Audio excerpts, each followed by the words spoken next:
کرنا پڑتا ہے وہ آلموسٹ 8 سے 4 سال پہلے میں نے یا 3 سال پہلے کیا، اور وہ تھا حضرت معاویہ رضی اللہ تعالیٰ عنہ کی غلطی کو اجتہادی غلطی کہنا۔ اس سے میں نے رجوع کیا کہ ان کی غلطی اجتہادی نہیں تھی بلکہ وہ جان بوجھ کر تھی، اور احادیث اور آیات اسی پر گواہ ہے کہ ان کی غلطی کو کسی صورت اجتہادی نہیں کہا جا سکتا۔ زیادہ سے زیادہ ان کی غلطی اجتہادی قتل عمار سے پہلے کنسیڈر ہو سکتی ہے۔ قتل عمار کے بعد جب ان کے اپنے ساتھیوں میں سے بھی کئی لوگوں نے توبہ کر لی اور انہیں آ کے سمجھایا، اس کے باوجود وہ اپنی غلطی پر اڑے رہے، اب اسے اجتہادی نہیں کہا جا سکتا۔ اور اس میں میرا تفرد نہیں ہے، جو آج ٹھیکیدار بنے ہوئے نا سنیت کے، ان کے بڑے بابوں نے یہ لکھا ہوا ہے، اور یہ کتنے منافق ہیں عملاً کہ ان بابوں کا نام بغیر وضو کے نہیں لیتے اور میرا نام بغیر لانتوں کے نہیں لیتے۔ تو جڑے بڑھو نہ انہیں بابے نو پڑھو اور کہو کہ او رافضی سن، وہ اگر رافضی ہیں تو ان کی اپنی سنیت فارغ ہو جائے گی۔ تو آلموسٹ 3-4 سال پہلے آپ کو پتا ہے کہ ایک شیعہ کے جلوس کے اندر حضرت معاویہ رضی اللہ تعالیٰ عنہ پہ لعنت کی، جس کو میں نے کنڈیم کیا، اور اس کانٹیکسٹ میں نے ایک تفصیلی ویڈیو بھی ریکارڈ کروائی تھی کہ صحابہ کرام کو گالی دینا حرام ہے۔ اس میں نے سب و شتم والی ساری روایتیں ڈسکس کی، اور ایک اور ویڈیو اسی دوران میں نے ریکارڈ کرائی جس میں نے اجتہادی غلطی والے معاملے میں رجوع کیا، اور اس کا عنوان تھا حضرت معاویہ رضی اللہ تعالیٰ عنہ 15 اہل سنت کے اماموں کے اقوال کی روشنی میں۔ یہ میری بہترین ویڈیوز میں سے جس میں نے پرانے سارے بزرگوں کے اقوال اس حوالے سے بتائے، اور ان میں نے ان کے حنفیوں کے بڑے بزرگوں کا حوالہ بھی دیا تھا، ملا علی قاری کا۔ ملا علی قاری 1014 ہجری میں فوت ہوئے، ان سے بڑا کوئی حنفیوں کا امام نہیں ہے، یہ چند بڑے اماموں میں سے ہیں امام حنیفہ کے بعد اس امت میں جن کے اوپر پوری حنفیت کھڑی ہوئی ہے، اور یہ کوئی لوکل امام نہیں، ملا سے مراد ملا عمر کی کوئی رشتہ داری نہ سمجھیے گا۔ یہ ملا علی قاری پوری دنیا میں اتھارٹی مانا جاتا ہے حنفیوں کے ہاں، کیونکہ اس نے مشکات المصابیح کی شرح لکھی مرقہ، اور اس شرح میں چونکہ مشکات المصابیح تو حدیث کا مجموعہ ہے اور پوری فقہ حنفی کی موت ہے حدیثیں ڈسکس کرنا، تو اسے ایک شرح لکھنی پڑی فقہ حنفی کو ثابت کرنے کے لیے حدیثوں کے خلاف۔ تو کوئی بڑا بندہ ہی چاہیے تھا نا جو ہر حدیث کو کاؤنٹر کر کے کہتا نہیں ہمارا امام صحیح کہہ رہا ہے، یہ حدیث غلط ہے۔ تو اس کے لیے ایک امام لانچ ہوا، ملا علی قاری، جو بریلویوں اور دیوبندیوں کے امام اور حنفیوں کے بڑے امام، اور بریلوی دیوبندی کی تقسیم سے پہلے کے ہیں وہ۔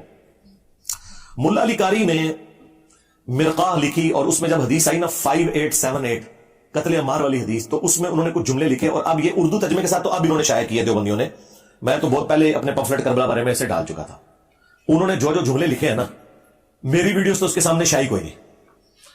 انہوں نے پہلا جملہ لکھا اس میں کہ حضرت معاویہ پر واجب تھا کہ وہ خلیفہ وقت علی ابن ابی طالب کی بیعت کر لیتے، یعنی انہوں نے واجبیت کا ترک کیا۔ جو مسلم میں آتا ہے جو بغیر امام کے بیعت کے مرا وہ جاہلیت کی موت مرا، وہ ساری حدیثوں کے حوالے سے انہوں نے کہا کہ ان پہ واجب تھا کہ اپنے امام کو پہچانتے۔ نمبر 2، دنیا کی منفعت کے لیے، خلافت کے حصول کے لیے اپنی خواہش کو ترک کر دیتے، یعنی انہوں نے کہا کہ یہ جو حضرت علی کے خلاف وہ لڑے، وہ کوئی قصاص عثمان کا چکر نہیں تھا بلکہ وہ خود خلیفہ بننا چاہتے تھے۔ دیکھ لو، یعنی ایک بندہ اندر تک بڑھ گیا ہے، وہ دل دیکھ اور فتویٰ لگا رہا ہے۔ اچھا، نمبر 3،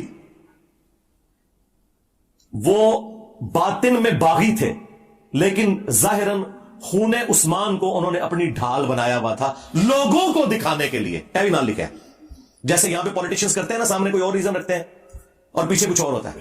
تو انہوں نے کہا کہ اندر سے وہ باغی تھے، وہ حضرت علی کو خلیفہ ہی نہیں ماننا چاہتے تھے، پبلک کی آنکھوں میں دھول جھونکنے کے لیے انہوں نے حضرت عثمان کی شہادت اور قصاص کو اپنی ڈھال بنایا ہوا تھا لوگوں کو دکھانے کے لیے۔ آپ ذرا یہ جملوں کے اوپر غور کریں۔ نمبر 4، انہوں نے کہا کہ قتل عمار والی حدیث تقتلہ الفئۃ الباغیہ 2812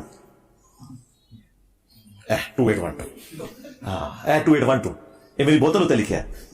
اچھا، قتل عمار والی حدیث حضرت معاویہ کی چھپی ہوئی بغاوت کو ظاہر کر دیتی ہے، یہ چوتھا فکر۔ اور 5واں انہوں نے لکھا کہ حضرت معاویہ کے عمل نے قرآن اور سنت دونوں کو پیٹھ کے پیچھے ڈال دیا، یعنی بجائے انہوں نے قرآن و سنت پہ عمل کرنے کے، انہوں نے اپنے اس نفس کی پیروی کرتے ہوئے یہ سب کچھ کیا۔ مجھے بتائیں اس کے بعد کوئی جملہ رہ گیا کہ کوئی بولتے؟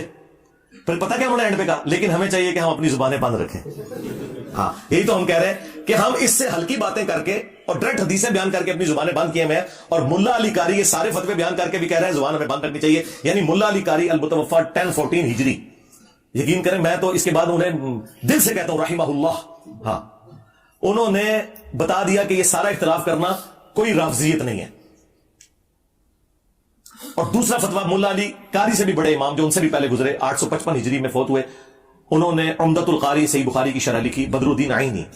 ایک ہی زمانے میں 2 امام ہیں، ابن حجر اسقلانی نے فتح الباری لکھی، 852 ہجری میں فوت ہوئے، اور 855 ہجری میں 3 سال کے بعد, انہی کے زمانے میں تھے, فوت ہوئے, بدر الدین عینی. انہوں نے بخاری کی شرح لکھی اور انہوں نے بھی وہی کام کیا جو مشکات کی شرح لکھتے ہوئے فقہ حنفی کو ثابت کرنے کے لیے جو مولا علی قاری نے پاپڑ بیلے تھے نا, وہی پاپڑ بخاری کے خلاف بیلے بدر الدین عینی نے اپنی فقہ حنفی کو ثابت کرنے کے لیے, کیونکہ بخاری تو فقہ حنفی کے خلاف ہے. اچھا, انہوں نے بھی یہ کیا کہ وہ 7083 نمبر حدیث جو بخاری میں آتی ہے نا کہ جب کوئی مسلمان دوسرے مسلمان پہ تلوار اٹھائے تو دونوں جہنمی ہیں, اس کی وہ شرح لکھتے ہیں. اور یہ اس کانٹیکسٹ میں ہے کہ وہ ایک تابعی جو ہے وہ حضرت علی کی حمایت میں کھڑے ہوتے ہیں, تو ابو بکرہ صحابی انہیں روکتے ہیں کہ بھئی میں نے رسول اللہ سے سنا تھا جب ایک مسلمان دوسرے پہ تلوار اٹھائے تو دونوں جہنمی ہیں. اور پھر ہم نے نبی علیہ السلام سے پوچھا کہ جو قتل ہو جائے وہ کیوں جہنمی ہے, قاتل تو جہنمی ہے. تو نبی علیہ السلام نے فرمایا اس مقتول نے بھی تو اپنے بھائی کے قتل کا ارادہ کیا تھا, وہ بھائی کامیاب ہو گیا, لہذا دونوں ہی جہنم میں. اس حدیث کو استغفر اللہ واتوب الیہ حضرت ابو بکرہ نے حضرت عائشہ اور حضرت علی کی جنگ کے اوپر فٹ کر کے اس میں کیا رزلٹ نکالا کہ دونوں جہنمی ہیں. تو غلطی لگی ان کو, انجینئر ہوتے ان کے ساتھ ہوتا ہے انجینئر ابو بکرہ, تو یہ رافضی کہہ دیتے, لیکن وہ انجینئر نہیں تھے نا, سمپل صحابی تھے, وہ ابو بکرہ کہہ دیا. اب یہ اتنی خطرناک بات تھی اور یہ بالکل ردی کی ٹوکری میں ان کا فتویٰ پھینکنے والا ہے. یہ حدیث اس کے بارے میں ہے ہی نہیں ہے. یہ حدیث اس صورت میں اپلائی ہوگی جب کوئی ناحق کسی کے خلاف تلوار اٹھائے, کوئی لسانیت کی بنیاد پہ لڑے. لیکن جب سورہ الحجرات میں آیا کہ جب مومنوں کا گروہ باغی ہو جائے اس کے خلاف تلوار اٹھاؤ جب تک کہ وہ توبہ نہ کر لے, اسی کے تحت حضرت علی نے جنگ جمل صفین اور نہروان لڑی تھی. حضرت علی سے زیادہ کوئی قرآن نہیں جانتا تھا. یہ حدیث حضرت علی پہ نہیں فٹ ہوتی تھی نا حضرت عائشہ پہ. حضرت علی نے جنگ بالکل حق کے اوپر کی.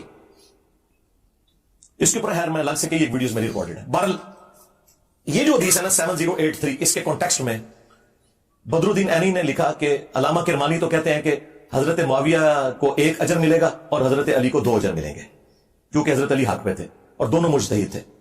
تو بدر الدین عینی پتہ کیا لکھتے ہیں, وہ کہتے ہیں میں کہتا ہوں کہ حضرت معاویہ کو 1 اجر کیسے ملے گا جبکہ ان تک قتل عمار والی حدیث پہنچ چکی تھی. سرکار 2812 سارے نے گاٹے فٹ ہوئی جے. دیکھ لو ملا علی قاری متاثر ہوا 2812 تو تائیں انہیں کہا نا 5878 نمبر حدیث.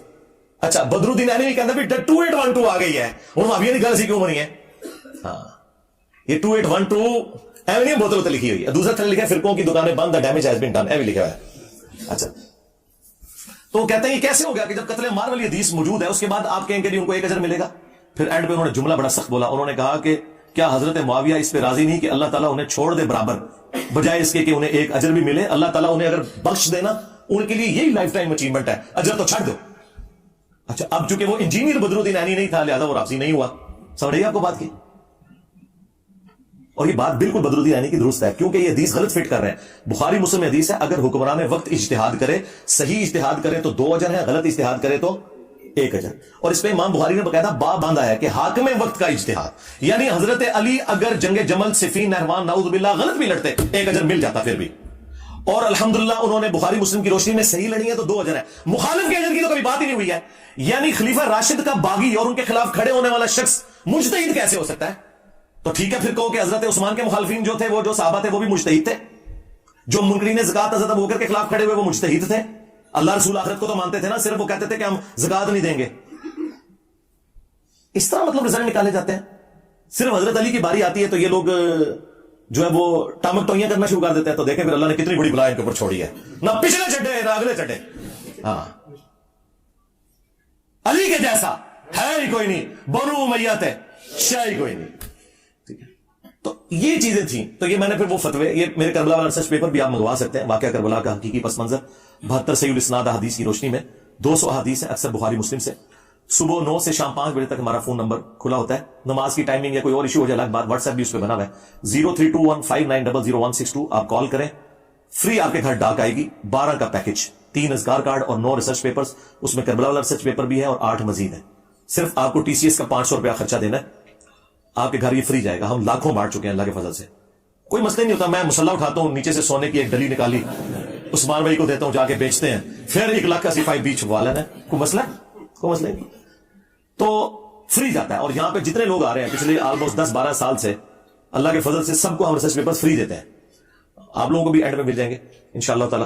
تو وہ آپ منگوا کے پڑھیں. تو اس میں نے یہ ساری چیزیں ایک مینیجیبل فارم میں جمع کی ہوئی ہیں. باقی میرے کئی ایک جو لیکچرز ہیں وہ اس کے اوپر گواہ ہیں. بہرحال اس کی برکت سے یہ ہو گیا کہ یہ میں نے سارے رجوع ایک جگہ جمع کر دیے جو عقائد و نظریات کے اعتبار سے تھے.